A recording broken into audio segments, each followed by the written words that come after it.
लिए काफी important class है, क्योंकि आज जो हम आपको बतलाने जा रहे हैं प्राय वो एग्जाम में पूछा जाता है। एग्जाम के अलावा वो हमारे रोज की जिंदगी में भी हम लोग के वो शामिल होता है। तो वो जो टॉपिक आज हम आपको बतलाने जा रहे हैं उस टॉपिक का नाम है सोल्डरिंग। सोल्डरिंग है क्या? सोल्डरिंग एक वैसा विधि है, एक ऐसा सिस्टम है जिसके द्वारा हम लोग किसी ज्वाइंट को अस्थाई बनाते हैं। जैसे अगर हम लोग को कोई तार को हम लोग ज्वाइंट करना होता है, तार को हम लोग ऐंठते हैं, लेकिन हम लोग वहां जानते हैं कि जब तार हम लोग ऐंठते हैं तो उस पॉइंट पर इलेक्ट्रॉन जो है जंप करता है। जंप करने के कारण जब वो हवा के संपर्क में आता है तो वहां स्पार्क उत्पन्न होता है और उस स्पार्क के कारण वहां पर कार्बन लग जाता है, साथ ही साथ आग लग जाता है। साथ ही साथ जो ज्वाइंट हम लोग का बनता है वो अस्थाई नहीं हो पाता है, जिसके कारण कि बहुत अलग अलग तरह के हमको प्रभाव देखने के लिए मिलते हैं। उस प्रभाव को कम करने के लिए हम लोग सोल्डरिंग का व्यवस्था करते हैं। तो सोल्डरिंग एक ऐसा सिस्टम है जिसकी सहायता से हम लोग किसी भी ज्वाइंट्स को परमानेंट ज्वाइंट करते हैं, जिससे कि वहां इलेक्ट्रॉन जंप नहीं होता है और स्पार्किंग नहीं होता है। सोल्डरिंग करने के लिए हम लोग को सबसे पहला जो इंपॉर्टेंट चीज है वो है सोल्डर। सोल्डर एक मिश्र धातु होता है जिसमें दो या दो से अधिक पदार्थों को अलग अलग मात्रा में मिलाकर तैयार किया जाता है, जिसके कारण हम लोग को ज्वाइंट तैयार करते हैं। अलग अलग मात्रा में हम लोग उसको प्रयोग करते हैं और उसके अनुसार अलग अलग होता है। एक शोल्डर को हार्ड शोल्डर कहते हैं और दूसरे शोल्डर को नर्म शोल्डर कहते हैं। हार्ड शोल्डर का उपयोग हम लोग कहाँ करते हैं? हार्ड शोल्डर का उपयोग हम लोग वैसे जगह करते हैं जहां पर गलनांक टेम्परेचर ज्यादा यूज हम लोग करते हैं। जैसे सोना, चांदी, जर्मन सिल्वर पर सोल्डिंग करने के लिए हम लोग हार्ड शोल्डर का उपयोग करते हैं, जिसमें तांबा 20%, जस्ता 10%, चांदी 70% मिला हुआ होता है। इसको हम लोग स्प्लेटर या सिल्वर शोल्डर के नाम से भी जानते हैं। दूसरा जो शोल्डर है उसे हम लोग कहते हैं नर्म शोल्डर। हम लोग जो अपने यहाँ कार्य करते हैं प्रायः उसमें हम लोग को तांबे के पॉइंट्स पर, तांबे के तार पर सोल्डिंग करना होता है। तो तांबे के तार पर सोल्डिंग करने के लिए जो हम लोग शोल्डर प्रयोग करते हैं उस शोल्डर को नर्म शोल्डर के नाम से जाना जाता है। नर्म शोल्डर में टीन और शीशे को अलग अलग मात्रा में मिलाकर यह बनाया गया हुआ रहता है, जो कि आपको चार्ट में दिख रहा है। इसमें हम लोग देख रहे हैं कि टीन की मात्रा जितनी ही अधिक होगी उस शोल्डर का गलनांक उतना ही कम होता है। इलेक्ट्रिकल कार्य के लिए प्राय 50-50 शोल्डर का प्रयोग करते हैं, अर्थात 50% टीन और 50% उसमें शीशा मिला होता है। जबकि इलेक्ट्रॉनिक्स कार्य करने के लिए 60-40 का प्रयोग हम लोग वाले शोल्डर का प्रयोग हम लोग करते हैं, या 80-20 वाले शोल्डर का प्रयोग करते हैं।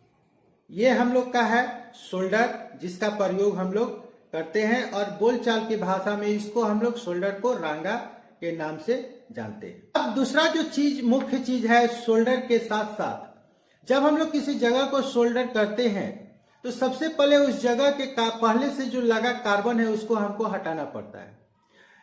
इसके बावजूद भी वहां पर कुछ कार्बन का अंश मौजूद रह जाता है, जिसके कारण सही रूप से ज्वाइंट हमारा तैयार नहीं हो पाता है।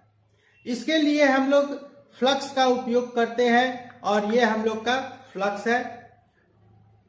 और यह फ्लक्स जो है इसका कार्य क्या है? तो फ्लक्स का कार्य है कि जिस सतह पर हमको सोल्डिंग करना है उस सतह को डिऑक्साइड कर देता है, अर्थात उसको ऑक्सीजन से हटा देता है। फलस्वरूप सोल्डर जो है वो पूर्ण रूप से साफ सुथरा पिघल जाता है। साथ ही साथ उसका ज्वाइंट्स जो होता है वो अच्छे तरह से पीसीबी पर कनेक्ट हो जाता है। अगर अच्छे तरह से कनेक्ट नहीं होता है तो हम क्रिया को ड्राई सोल्डिंग कहते हैं।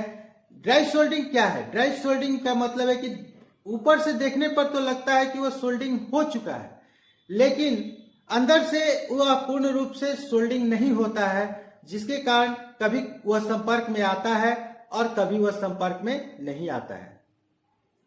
अब हम लोग देखते हैं एल्युमिनियम के तार पर जो हम लोग ज्वाइंट करने के लिए सोल्डर प्रयोग करते हैं, उस सोल्डर का नाम है एल्का पी, जिसमें टीन 70%, जस्ता 25% और एल्युमिनियम 3% और फास्फोरस टीन 2% मिला हुआ होता है। जो हम लोग फ्लक्स का उपयोग करते हैं वह अलग अलग कार्यों के लिए अलग अलग फ्लक्स का उपयोग करते हैं। जैसे तांबा के लिए हम लोग जो फ्लक्स उपयोग करते हैं उस फ्लक्स को जिंक क्लोराइड, अमोनियम क्लोराइड एवं बेरोजा या फ्लक्साइड के नाम से जाना जाता है। एल्युमिनियम के लिए जो हम लोग फ्लक्स उपयोग करते हैं उसको एस्टेरिन, बेरोन या एरा नंबर 7 के नाम से जाना जाता है। जस्ता के लिए जो हम लोग फ्लक्स यूज करते हैं उसको जिंक क्लोराइड के नाम से जाना जाता है। गन मेटल के लिए जो हम लोग फ्लक्स यूज करते हैं उसको हम लोग बेरोजा या जिंक क्लोराइड के नाम से जानते हैं। पीतल के लिए जो हम लोग फ्लक्स यूज करते हैं उसको क्लोराइड, अमोनियम क्लोराइड एवं बेरोजा के नाम से जानते हैं। और सोना तथा चांदी के लिए जो फ्लक्स हम लोग यूज करते हैं उसको सुहागा या बोरैक्स के नाम से जाना जाता है। अब सवाल ये आता है कि सोल्डिंग करने की विधियां क्या क्या है। सोल्डिंग करने की 3 विधियां हैं। सोल्डिंग आयरन के द्वारा, नंबर 1 सोल्डिंग आयरन के द्वारा, नंबर 2 ब्लो लैंप के द्वारा और नंबर 3 सोल्डिंग पात्र एवं कड़छी के द्वारा। नेक्स्ट है सोल्डिंग, ब्रेजिंग एवं वेल्डन में क्या अंतर है। सोल्डिंग में मिश्र धातु का जो ज्वाइंट हम लोग लगाते हैं तो जोड़ के धातु को केवल गर्म किया जाता है। ब्रेजिंग में जोड़ की धातु को पिघलाया इसमें भी नहीं जाता है। लेकिन वेल्डिंग में हम लोग जिस जगह को जोड़ना होता है उसे हीट के द्वारा पिघलाते हैं। यही अंतर है सोल्डिंग, ब्रेजिंग और वेल्डिंग में। अगर आज का ये क्लास आपको अच्छा लगा तो वीडियो को लाइक एवं शेयर करें। अभी तक आपने अगर चैनल्स को सब्सक्राइब नहीं किया है तो चैनल्स को सब्सक्राइब करें, साथ ही साथ बेल नोटिफिकेशन को ऑन कर लें, जिससे इस चैनल पर लोड प्रत्येक वीडियो का नोटिफिकेशन आपको समय समय पर मिलता रहे।